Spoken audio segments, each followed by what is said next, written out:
ఒక చిన్నారి తన నాన్నని అడిగింది, నాన్నా, మనం బిచ్చగాళ్లకు ఎందుకు ఇవ్వాలి? నాన్న నవ్వుతూ ఒక కథ చెప్పాడు. బిచ్చగాడు అడిగేటప్పుడు దానం చెయ్యండి అనే బదులు ధర్మం చెయ్యండి అని ఎందుకు అడుగుతాడు తెలుసా?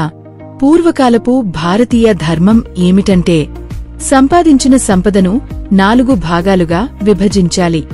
2 భాగాలు స్వంత కుటుంబ అవసరాలకు, 3వ భాగం పన్నులు మరియు బాధ్యతలకు, 4వ భాగం కళాకారులు, గురువులు, సన్యాసులు, ధర్మబద్ధ జీవులకు ఇవ్వాలి. ఇది ధర్మం పాటించడం. వాళ్లు అడగకూడదనిపించేలా మనమిచ్చే గొప్పతనం కలిగి ఉండాలి. ఒకసారి ఓ బాటసారి సముద్రాన్ని అడిగాడు, నదిలో నీళ్లు తీయగా ఉంటాయి, నీ నీళ్లు మాత్రం ఎందుకు ఉప్పగా ఉంటాయి? అప్పుడు సముద్రం నవ్వి ఇలా చెప్పింది, అయ్యా, నది ఒక చేత్తో తీసుకుని ఇంకొక చేత్తో పంచుతుంది, కాని నేను మాత్రం ఎప్పటికీ తీసుకునే పని మాత్రమే చేస్తాను. అందుకే ఇవ్వడం కాదు, ధర్మంగా పంచుకోవడం నేర్చుకోవాలి అని మన పెద్దలు చెప్పారు. అర్థం కావడానికి మరో ఉదాహరణ కథ. పసిడి లడ్డు కథ. అస్వార్థంతో చేసే దానం కలుస్తుందా? ఒక ధనవంతుడు కోట్లు సంపాదించాడు. ఒకరోజు తెలిసింది, పుణ్యం సంపాదించాలి అని.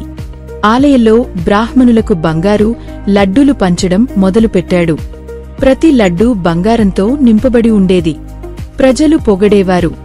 కాని ఆ దానంలో ప్రేమ లేదు, ఆత్మీయత లేదు. ఉద్దేశం మాత్రం పేరు పొందాలి. తన ఫోటోలు, ఫ్లెక్సీలు పెద్దగా ముద్రించారు ఆ ధర్మసూరి శ్రీ వేమన ప్రసాద్ గారు మరియు ఇచ్చిన బంగారు లడ్డులు. ఒకరోజు ఓ ఋషి వచ్చి నవ్వుతూ అడిగాడు, ఇది నిజంగా ధర్మమా? ఋషి శాంతంగా చెప్పారు, నీ లడ్డు బంగారమే కావచ్చు, కాని నీ మనసు స్వార్థంతో నిండిపోయింది. దానం విలువ దానికోసం ఉన్న ప్రేమలో ఉంది, బంగారంలో కాదు. ఆ మాటలు విని ధనవంతుడి కళ్లలో కన్నీళ్లు. అప్పటినుంచి అన్నదాత అనే పేరుతో తన పేరు చెప్పకుండా సేవ చేయడం మొదలుపెట్టాడు. సర్వం శ్రీకృష్ణార్పణమస్తు. సర్వే జనా సుఖినో భవంతు. శుభం భూయాత్.